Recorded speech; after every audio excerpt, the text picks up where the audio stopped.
안녕하세요. 저는 올해 43살이 된 여자이고 남편을 일찍 하늘로 보내서 지금은 시어머니와 저에게 하나밖에 없는 아들 총 3명이서 함께 살고 있답니다.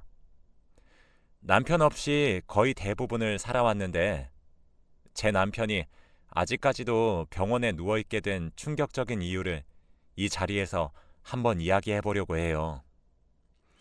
저는 남편과 선자리에서 처음 만났어요. 30대가 되니 부모님이 자기 친구 아들이 너무 괜찮다고 했다며 한 번만 만나보라고 했고 나가게 되었답니다. 남편을 처음 만났을 때 저는 30대였고 남편은 20대였어요. 저에게는 너무 어린 남자라 이성으로 보이지 않았고 그저 동생으로만 보여서 그날 밥 한번 먹고 집으로 돌아가려고 했죠. 그런데 남편은 그날 저와 식사를 다 끝내고 아주 당차게 저희 한번 진지하게 만나볼까요? 라고 하더군요. 저는 너무 당황해서 네? 그치만 저는 그쪽이 남자로 보이지 않네요. 저희 인연은 여기까지인 것 같아요. 죄송해요. 라며 거절했죠. 하지만 저 딱 3번만 만나봐요. 3번 만에 저한테 넘어오지 않으시면 깔끔하게 포기하겠습니다.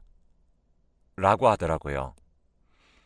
저는 그의 귀여운 말투에 웃음이 새어나왔고 오랜만에 어린 남자라 재미가 있을 것 같기도 해서 재미삼아 3번의 데이트를 하기로 했어요.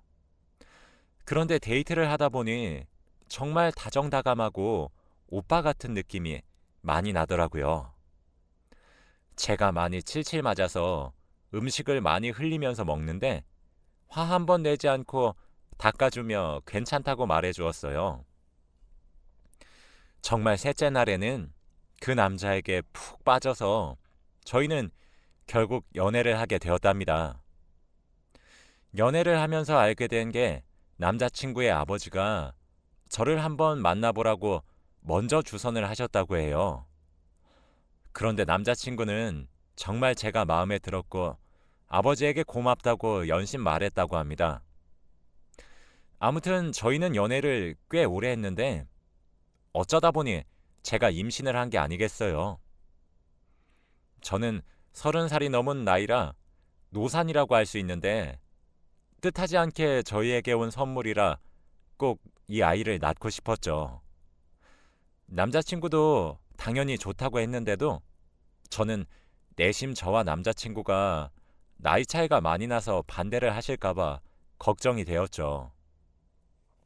그렇게 남자친구의 집에 정식으로 인사를 드리러 가니 남자친구와 남자친구 아버지가 굉장히 다르게 생긴 거 있죠? 그렇다고 어머니와는 닮았는데 아버지는 아예 남 같았어요.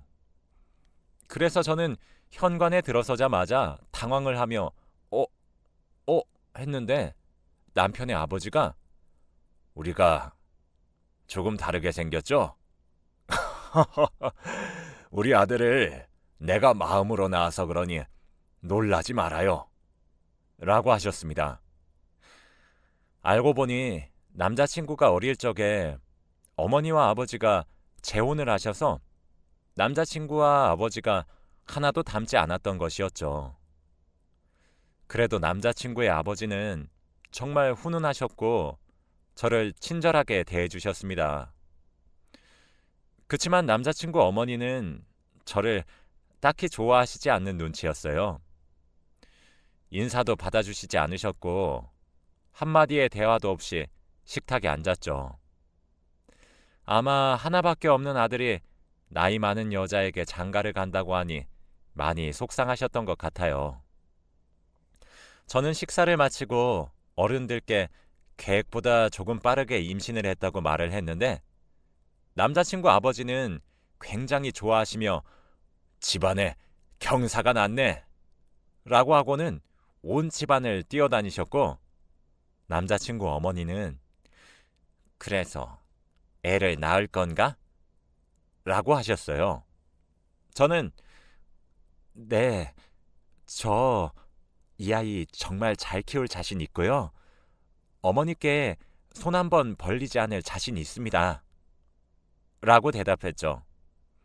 그런데 그때 집안을 뛰어다니시던 시아버지가 대놓고 제 품평을 하시는 겁니다.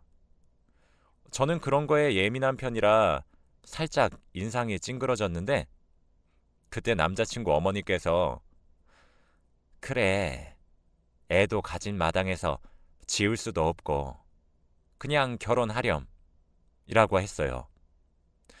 그렇게 저희는 결혼식도 올리지 않은 채로 시댁살이를 하게 되었답니다. 매일 새벽에 일어나서 정말 힘들고 지쳤지만 남편은 늘 저에게 수고했어. 고마워. 조금만 더 힘내줘. 내가 돈 많이 벌어서 얼른 우리 와이프 호강시켜 줄게. 라고 하며 다독여 주었기 때문에 남편만 바라보면서 이 집에서 나갈 날만 기다리고 있었어요. 남편은 일반 직장인이고 시아버지와 시어머니는 과수원 일을 하시기 때문에 낮에는 항상 과수원에 가 있으세요. 저는 집에서 집안일을 하려고 했지만 시어머니는 저에게 며느라, 너는 과수원 안 나가니? 라고 하며 눈치를 주더군요. 저는 홀몸도 아닌데 과수원에 나가서 잡일을 하다 보니 너무 지쳤고 힘이 들었습니다. 그런데 그때 시아버지가 제게 다가와서 며느라, 많이 힘들지? 내가 아무리 와이프한테 며느리 홀몸 아니니까 쉬게 하라고 해도 임신한 몸은 자기가 안다고 하는구나. 그러면서 계속 지금 정도면 더 열심히 일할 수 있는데 네가 안 한다고 하더구나. 내가 우리 와이프한테 잘 말해줄게, 며느라. 지금은 힘드니까 창고에 들어가서 조금 쉬거라. 라고 하셨죠. 저는 너무 힘들어서 땀을 뻘뻘 흘리고 있었는데 시아버지께서 저를 생각해서 말을 해주시니 너무 감사했죠. 그렇게 창고로 들어가서 쉬려고 했는데 시아버지가 저를 따라오더라고요. 저는 창고 가는 길을 안내해 주시려고 저를 따라오시나 싶었지만 도착을 해도 가시지 않더군요. 그러더니 제가 창고에 들어가서 앉으니 문을 닫고 제 옆에 앉으셨습니다. 아버님, 과수원 일 안 하세요? 어머니 아시면 화내실 텐데. 괜찮다. 나도 너무 힘들어서 잠깐만 쉬고 가면 돼. 그러더니 제 옆에 앉으시곤 5분이 흘렀는데도 안 나가시더라고요. 어딘가 이상하게 흘러가는 분위기에 저는 너무 당황해서 자리에서 벌떡 일어났어요. 저는 결국 창고에서 나갔고 집으로 뛰어갔습니다. 그렇게 저녁이 되고 남편이 돌아와서 방으로 부른 후 남편에게 오늘 있었던 일들을 하나도 빠짐없이 다 말했어요. 그러니 남편이 뭐? 아버지가? 내가 지금 당장 아버지한테 조심해달라고 말씀드릴게. 라고 하고는 방을 나갔죠. 그렇게 몇 분 후 남편이 아버지와 함께 저희 방으로 돌아왔고 시아버지는 저와 친해지고 싶어서 그랬는데 며느리가 싫어할 줄은 몰랐다며 미안하다고 했습니다. 그렇게 바로 시아버지가 정중하게 저에게 사과를 하시니 제가 조금 예민하게 굴었나 싶더라고요. 그래도 앞으로는 조심하실 거라는 생각에 기분이 나아졌어요. 그리고 다음 날은 폭우가 내려서 과수원 일을 하지 못하게 되었고 남편은 폭우 때문에 출근 시간이 조금 늦춰졌습니다. 저는 아침부터 시어머니와 시장에 가기 위해 나와서 집에는 시아버지와 남편만 있었죠. 시장에 갔다가 집으로 돌아왔는데 저희 집 앞에 구급차가 대기에 있더라고요. 혹시나 집에 큰일이 생긴 건가 싶어 시어머니와 저는 집으로 뛰어갔더니 남편이 쓰러져 있는 게 아니겠어요. 저는 너무 놀란 마음에 쓰러져 있는 남편을 부여잡고 엉엉 울었어요. 그렇게 남편은 그 자리에서 바로 응급실로 실려갔고 저는 하루 종일 눈물을 흘리며 남편이 깨어나기만을 기다렸습니다. 시아버지가 말하기를 남편을 불러도 아무런 대답이 없어서 흔들어 봤는데 숨을 쉬지 않더래요. 남편은 지금 식물인간 상태가 되었고 깨어날 날만 기다리고 있습니다. 그렇게 저는 만삭이 다가왔고 제 몸을 혼자서 가누기도 힘들었는데 시부모님께서 남편 없이 아이를 감당해야 하는 제가 너무 불쌍해 보였는지 제 수발을 다 들어주시면서 아이를 위해 최선을 다해 주셨습니다. 그렇게 저는 귀여운 아들을 출산하게 되었고 아들을 낳다 보니 시부모님들은 더 좋아하시는 듯 보였습니다. 저는 신생아 아들을 키우느라 솔직히 과수원 일도 많이 못하고 남편의 간호도 잘 하지 못했는데 저에게 아무 말하지 않으신 두 분께 너무 감사했죠. 그런데 어느 날 시아버지가 제게 오랜만에 외식을 좀 할까? 라고 하시며 과수원 일을 하고 계시는 시어머니를 내팽겨치고 저와 저희 아들 그리고 시아버지 셋이서 짜장면 집에 갔어요. 저는 어색하게 앉아서 짜장면을 시키려고 했는데 갑자기 시아버지가 가게 주인 아저씨께 여보쇼, 이 애가 내 애인이요. 예쁘죠? 라고 하는 게 아니겠어요. 그러니 가게 아저씨는 아, 그래요? 저번에 말했던 여자가 저 여자요? 아이고, 예쁘네. 라고 하셨죠. 가게 아저씨들 말을 들어보니 오늘뿐만이 아니라 시아버지는 밖에서 자주 저를 애인이라고 하면서 다닌 것 같더라고요. 저는 이게 무슨 일인가 싶었지만 가게에 있던 모든 아저씨들이 하하호호 웃으면서 저를 놀리고 있는 것 같았습니다. 그땐 정말 남편이 많이 생각나면서 아들에게 너무 창피한 거 있죠? 저는 짜장면을 먹지도 않고 아들과 함께 그 가게를 뛰쳐나가니 갑자기 시아버지가 가게를 나와서 제 팔목을 잡으셨어요. 며느라, 왜 안 먹고 그냥 가느냐? 내가 장난이 너무 심했냐? 아버님, 장난이라뇨. 저를 도대체 밖에서 어떻게 말하고 다니신 거세요? 지금 혼자 병원에서 누워있는 아들한테 부끄럽지도 않으세요? 미안하다. 다 너를 예뻐해서 그러는 건데 왜 내 마음을 몰라주냐? 네가 너무 예민하게 받아들이는 것이 아니냐? 네? 저는 도저히 못 참아요. 이때까지 당한 일들 다 어머니께 말씀드릴 거예요. 뭐? 뭐야? 네가 그렇게 나온다면 나도 어쩔 수 없다. 와이프 귀에 들어가는 순간 너 우리 집에서 쫓겨날 줄 알아라. 당연히 네 아들은 우리 집에 놓고 가야 할 게야. 그게 감당되면 네 알아서 하거라.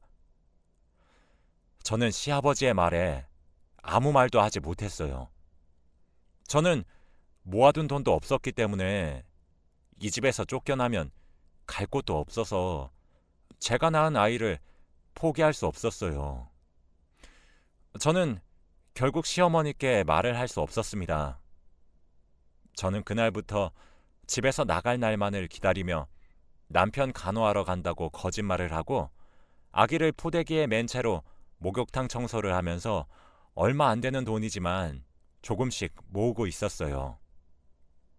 그런데 제가 시어머니께 말을 하지 못하니 시어머니에게 아프다고 과수원 일을 하루 쉬어야겠다고 핑계를 대시며 저와 집에서 단 둘이 있을 만한 핑계를 계속 만들었고, 그러다 보니 시아버지의 뻔뻔한 언행은 날이 갈수록 점점 심해졌습니다. 그래도 저는 최선을 다해서 밖으로 매일 나가 시장도 가고 일부러 아기와 더 많은 시간을 보내면서 시아버지를 피했죠. 그런데 어느 날 시장에 갔다가 집으로 돌아왔는데 과수원에 있으셔야 할 시어머니가 집에 계시더라고요. 어머니, 왜 이 시간에 여기 계세요?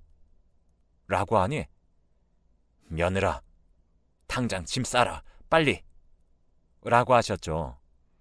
처음 보는 어머니의 겁에 질린 모습에 저는 너무 당황스러웠고 얼른 짐을 대충 쌌습니다.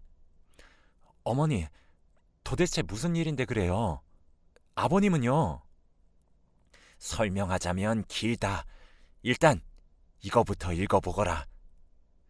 시어머니가 들고 계시던 것은 시아버지가 작성한 일기였습니다. 저는 그 일기장을 펼쳐서 내용을 본 순간 정말 충격을 받았습니다. 아들이 식물인간이라고 한다. 식물인간은 깨어날 수 있다고 하는데 제발 깨어나지 않았으면 좋겠다. 왜냐하면 얘만 없으면 며느리와 행복하게 지낼 수 있기 때문이다. 나도 어쩔 수 없었다. 며느리가 아마 아들 눈치를 봐서 나와 같이 마음껏 지내지 못하는 것 같다. 이제는 애가 없으니 제대로 같이 지낼 수 있겠지. 내가 어떻게 들인 며느리인데 공들인 만큼 보상받을 것이다. 아내만 없으면 며느리와 단둘이 있을 수 있다. 집안에는 며느리와 나만 남게 되는 것이다. 저는 그 일기장을 보고 충격을 너무 받았고 당황스러웠죠. 일기장의 내용에 의하면 애초부터 시아버지가 저와 남편을 선보게 한 이유도 자기와 만나게 하기 위해서 저희 남편을 이용한 것이었고, 시아버지의 말은 모두 새빨간 거짓말이었던 것입니다. 그 일기장 속에는 시아버지의 모든 악행들이 적혀 있었고, 지금 이렇게 저희가 도망갈 짐을 싸고 있는 것이었죠. 저는 너무 놀라서 몸을 움직일 수 없었는데, 그때 시어머니는 얘야, 뭐하니? 당장 짐 챙기렴. 저는 겨우 정신을 차리고 짐을 챙긴 뒤 집을 뛰쳐나왔습니다. 그런데 집을 나와서 어린 아들을 업고 시어머니와 도망쳤는데 정말 눈물이 흐르더라고요. 대충 어느 정도 집과 멀어지고 나서 시어머니는 절 다그쳤어요. 너 왜 그런 일을 당하고도 나한테 한마디도 안 했니? 아니, 시아버지가 말하면 아들 두고 저 혼자 집에서 내쫓는다고 하셔서. 뭐? 그리고 밖에서 너를 여자친구라고 하고 다녔다며? 어떻게 그런 수모를 겪어도. 에휴, 집안에 남자를 잘못 들였다. 전부 다 내 잘못이야. 우리 아들 불쌍해서 어째. 라고 하시며 저를 안고 같이 펑펑 울었습니다. 제가 목욕탕 일을 하면서 벌어놓은 조그만한 돈으로 택시를 타고 경찰서를 가서 시아버지를 신고했습니다. 일기장을 내밀고 말을 하니 경찰도 이런 경우는 처음이었다면서 너무 당황스럽다고 하더군요. 그렇게 시아버지는 감옥으로 가게 되었답니다.